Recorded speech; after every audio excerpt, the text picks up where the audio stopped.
বারাকাতু। আপনারা সবাই কেমন আছেন? আলহামদুলিল্লাহ, আলহামদুলিল্লাহ রাব্বিল আলামিন, ওয়াসসালাতু ওয়াসসালামু আলা সাইয়্যিদিল আশরাফিল আম্বিয়া ওয়াল মুরসালিন ওয়া আলা আলিহি ওয়া সাহবিহি আজমাইন। আম্মা বা'দ, ফাকাদ ক্বালা আল্লাহু সুবহানাহু ওয়া তাআলা ফি কালামিহিল মাজিদ ওয়াল ফুরকানিহিল হামিদ। আউযু বিল্লাহি মিনাশ শাইতানির রাজীম। বিসমিল্লাহির রহমানির রহিম। ومن الناس من يقول آمنا بالله وباليوم الآخر وما هم بمؤمنين يخادعون الله والذين آمنوا وما يخدعون إلا أنفسهم وما يشعرون في قلوبهم مرض فزادهم الله مرضا ولهم عذاب عليم بما كانوا يكذبون। সদাকাল্লাহুল আযীম।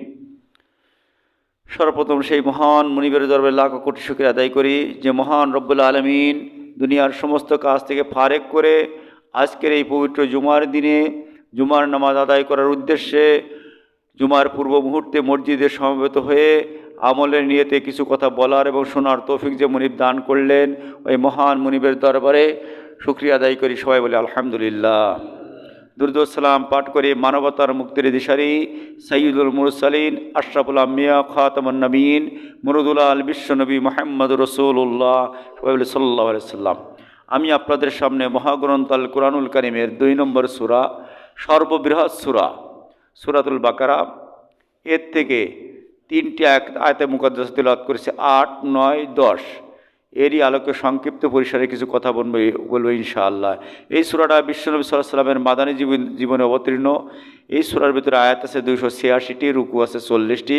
আমার পঠিতব্য আয়াত হলো 3টি।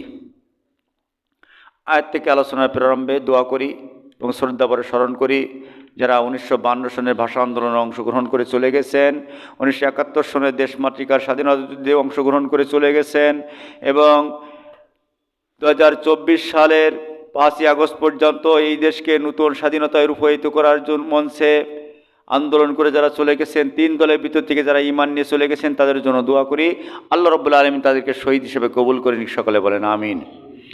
এবং আমরা যারা উপস্থিতি আছি, আমাদের ভিতরতে আমাদের যাদের জনম দুঃখী পিতামাতা গহীন কবরবাসী হয়ে গেছে, ওই পিতামাতা রুহের মাগফিরাত কামনা করছি। মুনিবের কাছে দোয়া করি, আল্লাহ আমাদের পিতামাতার জিন্দেগির গুনাহ খাতা মাফ করে তোমার জান্নাতুল ফেরদাউসের মেহমান হিসেবে কবুল করে নিন, সকলে বলেন আমিন। সম্মানিত উপস্থিতি, আমরা এখন যারা মসজিদে উপস্থিত আছি, এরপরে যারা উপস্থিত হব, আমাদের জীবনের একটাই লক্ষ্য যে আমরা জান্নাতে যেতে চাই, জাহান্নাম থেকে পরিত্রাণ চাই, নাকি? জাহান্নাম থেকে পরিত্রাণ আর জান্নাত পেতে চায়। তো জান্নাত পেতে গেলে 2টি শর্ত আল্লাহ রাব্বুল আলামিন দিয়েছেন। একটা হলো ঈমান আনয়ন করা। সূরা বুরুজের 11 নম্বর আয়াতে বলেছেন, ইন্নাল্লাযীনা আমানু ওয়া আমিলুস সালিহাতি লাহুম জান্নাতুন তাজরি মিন তাহতিহাল আনহার। নিশ্চয় যারা ঈমান আনয়ন করে আর আমলে সালেহ করে, আমি আল্লাহ রাব্বুল আলামিন তাদের জন্য জান্নাত তৈরি করে রেখেছি। সুবহানাল্লাহ বিহামদিহি। প্রথম নম্বর ঈমান। এখন এই ঈমান সম্পর্কে বিভিন্ন সময় কথা বলেছি। আজকের যে বিষয়টা, কিছু কিছু লোক সমাজে আছে, তারা নামাজ পড়ে, রোজা রাখে, হজ করে, যাকাত দেয়, ইসলামের অধিকাংশ ম্যাক্সিমামগুলো কাজকর্ম করে, তারপরে আল্লাহ রাব্বুল আলামিন বলছেন যে এরা আদৌ ঈমানদার না। আমরা যেন ওই কাতারে না পড়ে যাই, আল্লাহর কাছে পানা চাই, আল্লাহ যেন তুমি আমাদেরকে ওই কাতারে ফেলিও না, নাকি? আল্লাহ কবুল করি, সকল বলেন আমিন। আল্লাহ বলছেন, অমিনান নাস, মানুষের ভিতরে কিছু লোক আছে, মাইয়াকুলু মুজারের সিগায় এখন বলতেছে, অদূর ভবিষ্যতে বলবে। ও নবী মুহাম্মদ সাল্লাল্লাহু আলাইহি সাল্লাম, আপনার সমসাময়িক সময়ে কিছু লোক আছে, তারা এখন বলতেছে আর অদূর ভবিষ্যতে বলবে, আমান্না বিল্লাহ, আমরা আল্লাহর প্রতি ঈমান এনেছি, ওয়াবিল ইয়াউমিল আখির, আর আখিরাতের পরে ঈমান এনেছি। আল্লাহ বলছেন, ওয়ামা হুম বিমুমিনিন, কিন্তু এরা আদৌ ঈমানদার না। বান্দা বলছে আমি ঈমান আনয়ন করেছি, আর আল্লাহ বলছে এরা আদৌ ঈমানদার না। তাহলে ঈমান আনার মতো আনা হয়নি। বান্দা মনে করতেছে আমার ঈমান আনা হয়েছে, আর আল্লাহ বলছে আদৌ ঈমানদার না। কেন এ কথা কেন বলছেন? আল্লাহ বলছেন, ইউখাদিউন আল্লাহ ওয়াল্লাযীনা আমানু, তারা সমাজের ভিতরে ঈমানদার দাবি করে, মুসলমান দাবি করে মানুষকে ধোঁকা দেয়। কি করে? মানুষকে ধোঁকা দেয়। আল্লাহ বলছেন এই ধোঁকা তারা অন্য মা ইয়াখদাউনা ইল্লা আনফুসাহুম, এই ধোঁকায় তারা নিজের নফস ব্যতীত অন্য কাউকে ধোঁকা দিতে পারে না। বুঝছেন? তারা ধোঁকা, আমার সমাজে, এই সমাজে যারা এখন চাঁদাবাজি করতেছে, যারা লোক ধরে আনি টাকা নিচ্ছে, এরা কি মুসলমান বলে দাবি করে না? এরাও তো ইমানদার বলে দাবি করে। আল্লাহ বলছেন ওমা হুম বিমুমিনিন, এরা আদৌ ইমানদার না। আল্লাহ বলছেন ওমা ইয়াশুরুন, কিন্তু তারা এটা বোঝে না, এরা উপলব্ধি করে না। তারা আবার মনে করে যে আমার নেতাকে দাওয়াত না করলে মাহফিলও করতে দেব না। এই তো কয়দিন আগে দেখলাম যে এক বক্তাকে স্টেজে উঠতে দেবে না, নেতাকে দাওয়াত করা হয়নি, তাই তারা ইরাও মুসলমান বলে দাবি করে।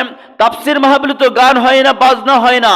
তাফসির মাহফিলে এমন লোক দাওয়াত পাবে যারা মাহফিল করার যোগ্যতা রাখে নাকি? অতিথি তারাই থাকবে যারা বক্তৃতা করতে পারে। যারা বক্তৃতা করতে পারে না তাদের কি অতিথি করার কোনো যৌক্তিকতা আছে? বক্তা হিসেবে দাওয়াত করলাম, করে মূল্য আছে। এই মসজিদের বহু মুসাল্লি আছে কিনা? এই মুসাল্লিদের ভিতর থেকে আমরা ইমাম হিসেবে কাকে নির্বাচন করি? যিনি নামাজ পড়াতে পারে নাকি? না যে সূরা ফাতিহা পড়তে পারেন ওরে ইমাম হিসেবে বানায়? ওরে তাফসির মাহফিলের অতীতেও তো উনিই হবেন যার মুখ বড় দাঁড়িয়ে আছে, সুন্নাতের কোনো কমতি নেই, 5 ওয়াক্ত নামাজ কন্টিনিউ আদায় করে, যিনি আল্লাহর রঙে রঙে, যিনি নবীর আদর্শে আদর্শিত, উনিই হবেন তাফসির মাহফিলের অতিথি। বুঝছেন কথা? মুখে দাড়ি নেই, একটা দাড়ি নেই, সুন্নাতের কোনো বালাই নেই, স্বপ্ন দেখতেছেন আপনি তাফসির মাহফিলের অতিথি হবেন? সম্ভব না। আল্লাহ পাক বলছেন ফি কুলুবিহিম মারাদুন, তাদের অন্তরের ভিতরে রয়েছে ব্যাধি, ব্যারাম, রোগ, ক্যান্সার, ভাইরাস, এইটা তাদের অন্তরের ভিতরে রয়েছে। ফাজাদাহুমুল্লাহু মারাদাম, আল্লাহ বলছেন ক্ষমতা যখন তাদের হাতে এসে যায় তখন এই রোগগুলো বেশি করে চাগান দেয়। সন্ত্রাসী কর্মকাণ্ড, জিনা, ব্যভিচার, হত্যা, ধর্ষণ, রাহাজানি, জমিনের পরে অনাচার, অবিচার এরা শুরু করে দেয়। মিলতেছে কথা? বর্তমান হচ্ছে না তাই? আল্লাহ পাক বলছেন ওয়ালাহুম আযাবুন আলীম, আর আমি এদের জন্য কঠিন কষ্টদায়ক আযাবের ব্যবস্থা করে রেখেছি। তাহলে যাদের জন্য আল্লাহ আযাবের ব্যবস্থা করেছে এরা কি ঈমানদার? বলেন। এই জন্য আল্লাহ বলছেন যারা মুখে বলে আমি ঈমান এনেছি, আমি মুসলমানের সন্তান, আমার নাম, আব্বার নাম অমুক, আমার দাদার নাম অমুক, আমি তো মুসলমান। আল্লাহ বলছেন ওমা হুম বিমুমিনিন, আদৌ মুসলমান না। যারা সমাজে চাঁদাবাজি করে, যারা সমাজে টেন্ডারবাজি করে, যারা মানুষের জমি আত্মসাৎ করে, যারা মানুষের কাছ থেকে জোর করে অর্থ ছিনে নেয়, এরা আদৌ মুসলমান না। কথা কার? আল্লাহর কথা। সন্দেহ আছে? সন্দেহ নেই। আল্লাহ বলছেন এই আযাবটা আমি কেন দিব? বিমা কানু ইয়াকযিবুন, তারা যে এই মিথ্যা প্রতিশ্রুতি দিয়েছে তাদের এই মিথ্যা কথা বলার জন্য। তারা মুখে বলে একটার, কাজে করে আর একটা। নামাজ এসে বলে ইয়াকা না'বুদু ওয়া ইয়াকা নাস্তাইন, আর বাইরে যাওয়ার পরে যখন দল পাল্টি খেয়ে যায়, বিরোধী দলের নেতাদেরকে, নেত্রীদেরকে ধরে ধরে টাকা আদায় করে, 10 লাখ দে, 20 লাখ দে, না হলে এলাকায় থাকতে দেব না। বুঝছেন? ওমা হুম বিমুমিনিন, আল্লাহ বলছে এরা আদৌ ইমানদার না। এরা কি আদৌ ইমানদার না? ওয়াইজা কিলা লাহুম, যখন তাদেরকে বলা হয় লা তুফসিদু ফিল আরদ, তোমরা জমিনে এরকম অশান্তি কাজ করে না, এরা সন্ত্রাসী কর্মকাণ্ড করে না, তখন তারা কি বলে?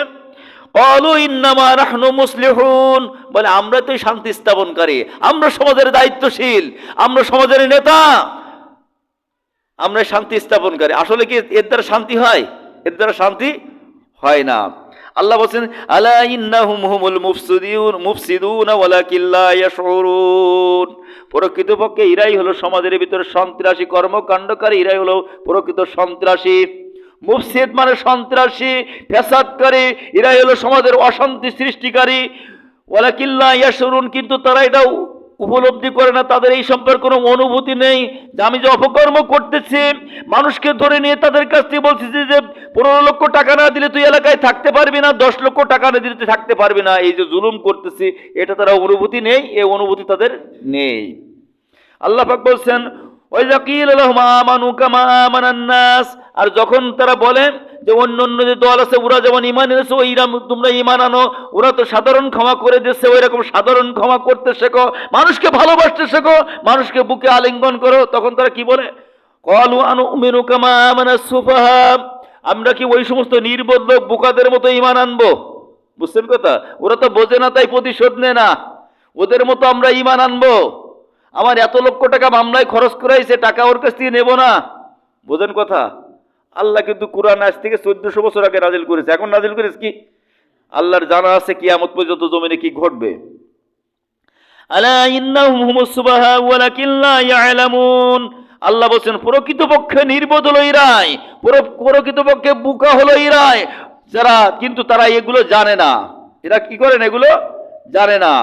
এরপরে তারা কি করে? তাদের আদর্শ দেখেন, তাদের আদর্শ সম্পর্কে আল্লাহ রাব্বুল আলামিন বলছেন ওয়াইযা লাকুল্লাযিনা আমানু, যখন তারা ঈমানদারদের সঙ্গে মেশে তখন বলে ক্বালু আমান্না, আমরা তো ঈমান আনেছি ভাই, একসঙ্গে না রাজনীতি করতাম, একসঙ্গে না জোটে ছিলাম, আমরা তো ঈমান আনেছি, আমরা তোমাদের সঙ্গে আছি, আমরা তাফসীর মাহফিলে আসি, আমার নেতাকে অতিথি করো, প্রধান অতিথি আমার নেতাকে করো, আমরা তো আছি তোমাদের সঙ্গে।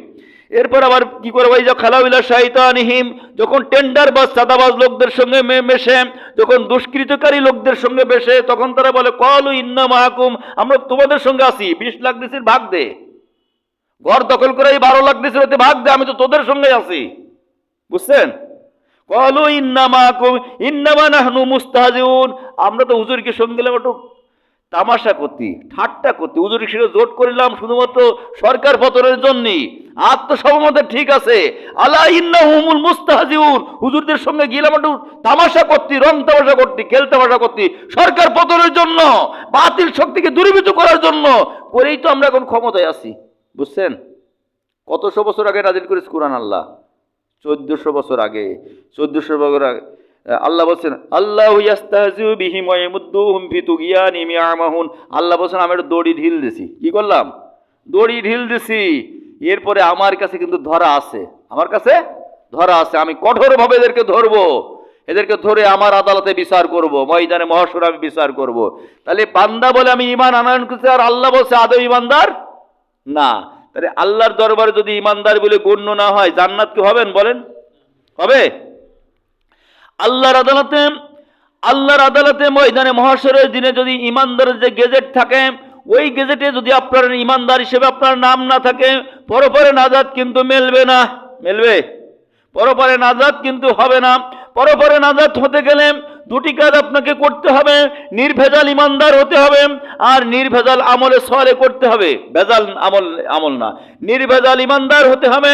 এই নির্ভেজাল ঈমানদার হতে গেলে আপনাকে আমাকে আল্লাহ প্রদত্ত রাসূল প্রদর্শিত যে পথ আছে, যেভাবে কালেমা পড়লে ঈমানদার হওয়া যায়, ওইভাবে আপনাকে আমাকে কালেমা পড়তে হবে। সেই কালেমাটা কি? সেই কালেমা পড়ার সিস্টেম হলো আল্লাহ রাব্বুল আলামিন সূরাতুল বাকারা 200, এই যে সূরা পড়েছি, এই সূরা 255 নম্বর আয়াতের ভিতরে আল্লাহ বলে দিলেন লা ইকরাহা ফিদ-দীন কাদ তাবায়্যানা রুশদু মিনাল গায়ি ফামান ইয়াকফুর বিত-তাগুতি ওয়া ইউমিন বিল্লাহি ফাকাদ ইসতামসাকা বিল উরওয়াতিল উসকা।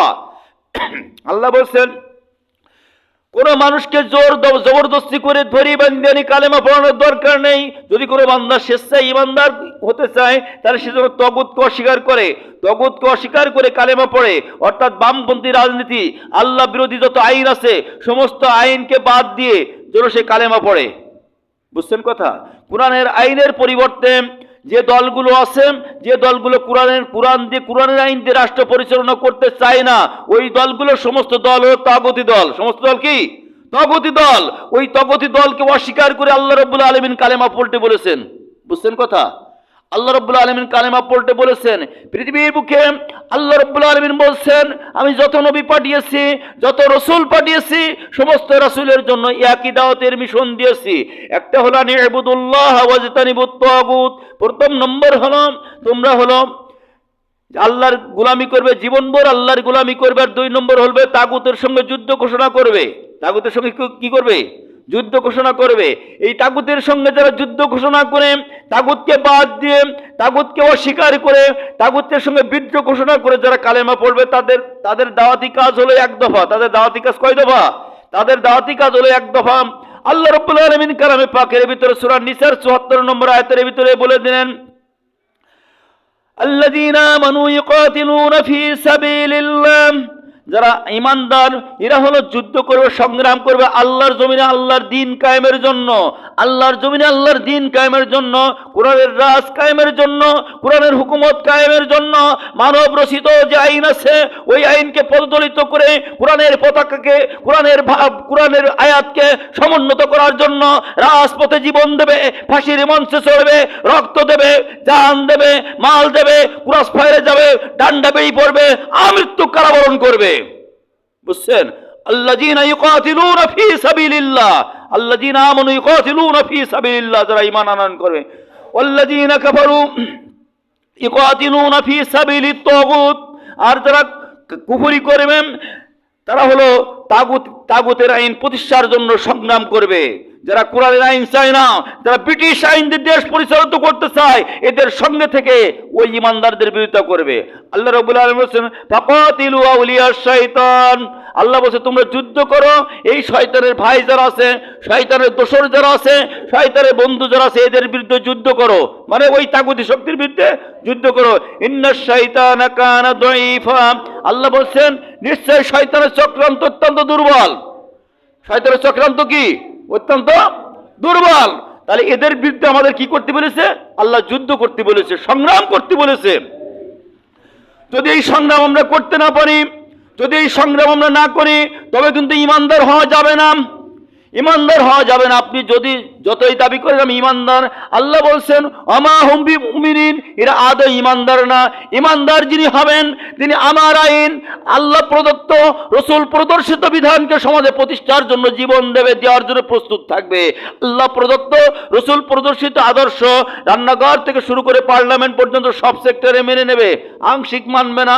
আংশিক মানার ভিতরে কিন্তু ইমানদার হওয়া যায় না। যায় আংশিক মানায় কি ইমানদার হওয়া যায়? আমরা অনেকে মনে করি যে আংশিক মেনেছি। ইমানদার কেমন হওয়া যায় দেখেন, সমাজে গোলপাতা আছে না? গোলপাতা ছিলেন? গোলপাতা তো ফুটবলের মতো গোল হয়, লাথি মারলেই 1 কিলোমিটার চলে যাবে গোলপাতায়। গোলপাতা কেমন হয়? নারকেলের পাতার মতো লম্বা, নাম কি? গোলপাতা। বেদানা চেনেন আপনারা? খাইছেন বেদানা? একটা দানাও তো বিসি তো হয় না, বিসি হয়? বেদানার ভিতরে বিসি হয়? সব হয় বিসি। নাম কি? বেদনা। নামাজ নেই, রোজা নেই, হজ নেই, যাকাত নেই, ইসলামী আন্দোলন নেই, তুমি কিসের মুসলমান? তুমি বলেন বেদনা মার্কা মুসলমান, তুমি বলে গোলপাতা মার্কা মুসলমান। বোঝেন কথা? নামের সঙ্গে যেমন মিল নেই, মুসলমানের মিল থাকতে হবে ইসলামের সঙ্গে। মুসলিম যিনি তিনি নামাজ ছাড়বে না, মুসলিম যিনি তিনি কি ছাড়বে না? নামাজ ছাড়বে না। মুসলিম যিনি তিনি ইসলামী আন্দোলন ছাড়বে না। মুসলিম যিনি তিনি হজ ফরজ হলে হজ ছাড়বে না। মুসলিম যিনি যাকাত ফরজ হলে যাকাত বাদ দেবে না। মুসলিম যিনি ওসর মেরি খাবে না, ওসর প্রদান করবে। যিনি প্রকৃত মুসলমান যিনি তিনি সুস্থ থাকলে রোজা ছাড়বে না। বুঝছেন কথা? এগুলো নেই, কিসের মুসলমান আপনি? আপনি গোলপাতা মার্কা মুসলমান, বেদানা মার্কা মুসলমান। আল্লাহর সঙ্গে ধোঁকা দিয়ে জান্নাতে যেতে চান, অত সোজা? আল্লাহ রাব্বুল আলামিন কালামে পাকের ভিতরে যে সূরা 8, 9, 10 নম্বর আয়াত তেলাওয়াত করে সূরা বাকারা, ওই সূরার 85 নম্বর আয়াত আল্লাহ পাক বলছেন আফাতুমিনুনা বিবাদিল কিতাবে তাকফুরুনা বিবাদ ফামা জাযাউ মান ইয়াফআলু যালিকা মিনকুম ইল্লা খিজুন ফিল হায়াতিদ দুনিয়া ওয়া ইয়াউমাল কিয়ামাতি রাদ্দুনা ইলা আশাদ্দিল আযাব। আল্লাহ বলছেন তোমরা কি মনে করেছো যে আমি এই কিতাবের কিছু মানলাম? আফাতুমিনুনা বিবাদিল কিতাব, কিছুর পরে ঈমান আনয়ন করলাম, যেগুলো আমার সুবিধার পক্ষে যায়, আমার অনুকূলে যায়, এইগুলো মেনে নিলাম, আর যেটা আমার প্রতিকূলে যায় ওইগুলো ত্যাগ করলাম। আল্লাহ বলছে ইল্লা খিজুন ফিল হায়াতিদ দুনিয়া, এরকম যদি করো তাহলে কিয়ামত দুনিয়ার জিন্দেগি তোমার উপরে লাঞ্ছনা চেয়ে বসবে। ওয়া ইয়াউমাল কিয়ামাতি রাদ্দুনা ইলা আশাদ্দিল আযাব, আর ময়দানে মহশর যেদিন শুরু হবে তোমার জন্য আমি আল্লাহ রাব্বুল আলামিন কষ্টদায়ক শাস্তি রেডি করে রেখেছি। মানে জান্নাতে যাবে তো না? জান্নাতে শাস্তি কি জান্নাতে হবে? এই কথা বলেন, আমি কি গোরস্থানে কথা বলতেছি নাকি? অর্থাৎ সে জাহান্নামে যাবে, জাহান্নাম তার জন্য রেডি। আল্লাহ রাব্বুল আলামিন কালাম পাকের ভিতর সূরা নিসার 85 নম্বর আয়াতের সূরা নিসার ভিতরে বললেন, 150 নম্বর আয়াতের ভিতরে বলে দিলেন ওয়ায়াকুলুনা নুমিনু বিবাদিন ওয়া নাকফুরু বিবাদ ইউরিদুনা আন ইয়াত্তাখিযু বাইনা যালিকা সাবিলা উলাইকা হুমুল কাফিরুন হাক্কা। আল্লাহ বলছেন কিছু লোক আছে, এখন আছে, অদূর ভবিষ্যৎ থাকবে। প্রেজেন্ট, ফিউচার, বর্তমান, ভবিষ্যৎ দুটো অর্থ দেয়। ও নবী মুহাম্মদ সাল্লাল্লাহু আলাইহি ওয়াসাল্লাম এখন বলতেছে অদূর ভবিষ্যতে বলবে নুমিনুন বিবাদ, আমরা তো কিছু ঈমান এনেছি, ওয়া নাকফুরুনা বিবাদ, আর কিছু অস্বীকার করি। সব কিছুর মানিয়ে ফেলা যায়? সব মানলেই তো কেস হবে। ও সব মানা সম্ভব না। সব যদি মানতে যায় হুজুর আমার ব্যবসা তো সুদী ব্যবসা তো চলবেন না, আমার মেয়ে বেপর্দায় চলে, পর্দা করতে বলে সব মানতে পারবো না, যা করতেছে এইরকম পন্থানি কিছু লোক চলে, যেদিকে পড়ে পানি ওই দিকে ধরো সাথে সুবহানাল্লাহ, এই আদর্শ নিয়ে চলে। আল্লাহ পাক বলছেন উলাইকা হুমুল কাফিরুন হাক্কা, এরা হলো নির্ভেজাল কাফের, নির্ভেজাল কাফের, নির্ভেজাল কাফের। কার কথা? আল্লাহর কথা। নামাজ পড়ার পরেও কাফের, রোজা রাখার পরেও কাফের, হজ করার পরেও কাফের, কোরআন পরিপূর্ণ না মানার কারণে। বুঝছেন কথা?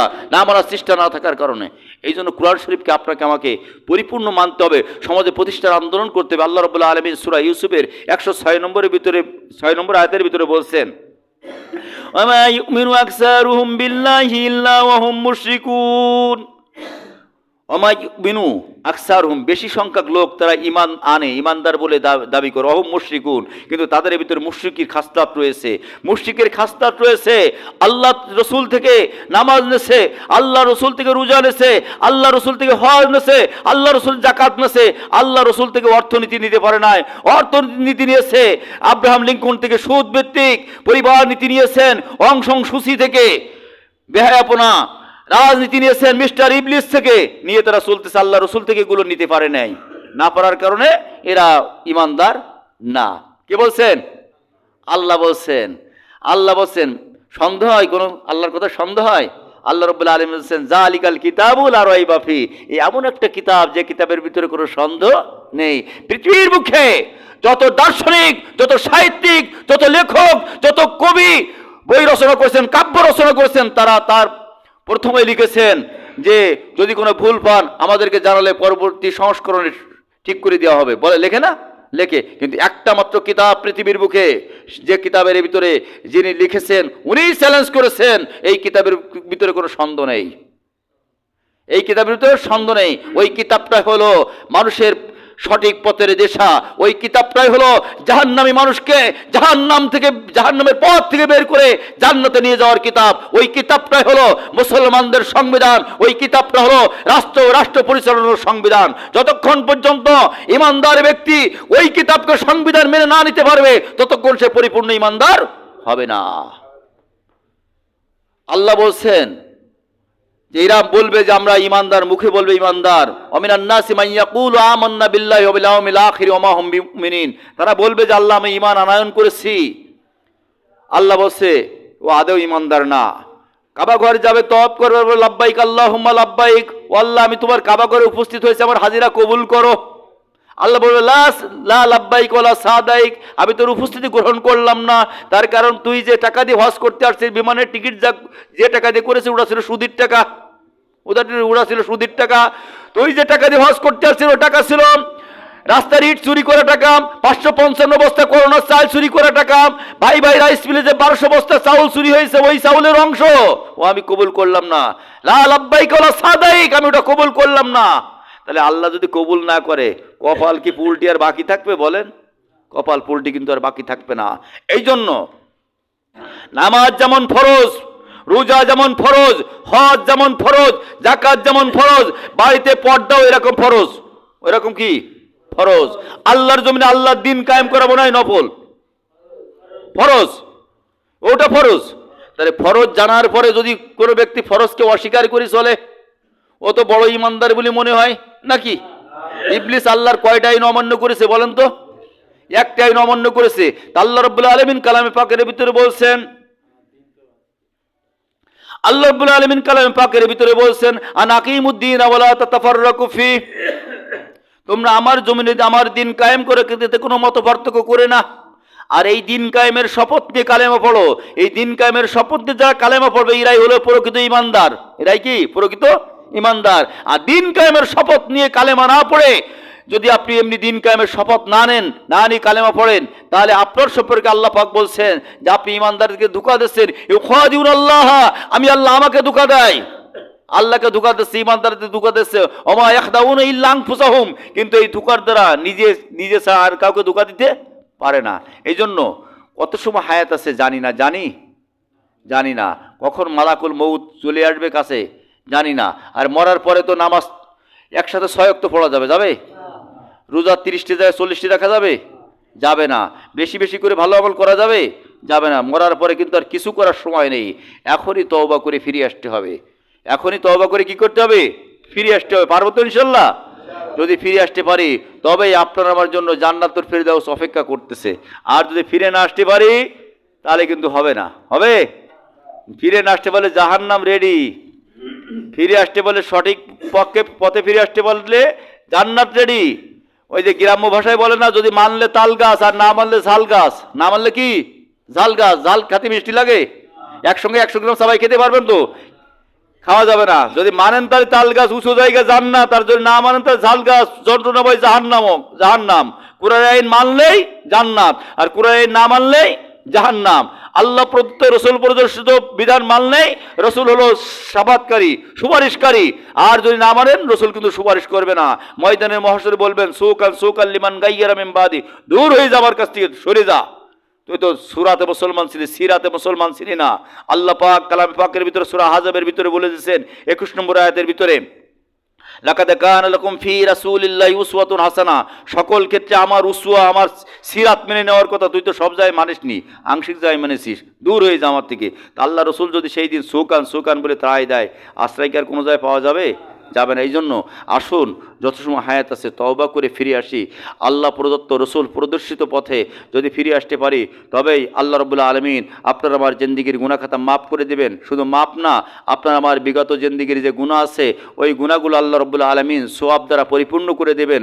আল্লাহ রাব্বুল আলামিন কালামে পাকের ভিতরে বলছেন, উদউনি আস্তাজিব লাকুম, কোন গুনাহগার বান্দা আছে কি আমাকে আল্লাহ বলে ডাক দিবে, তওবা করে বলবে যে আল্লাহ আমার গুনাহ খাতা মাফ করে দাও, আমি আল্লাহ রাব্বুল আলামিন তার ডাকে সাড়া দিয়ে তার জিন্দেগীর গুনাহ খাতা মাফ করে তার ওই বিগত দিনের আমলনামা খালি রাখবো, আমি ওটা সওয়াব দ্বারা পরিপূর্ণ করে দেব। পারবো না ইনশাআল্লাহ? তওবা করে ফিরে আসতে পারবো না? আল্লাহ রাব্বুল আলামিন যে কথাগুলো বললাম এই কথাগুলো আমি আমাদের সকলকে মানার তৌফিক দান করুন। সকলে বলেন আমিন। ওয়া মা তৌফিক ইল্লা বিল্লাহ। আসসালামু আলাইকুম ওয়া রাহমাতুল্লাহ।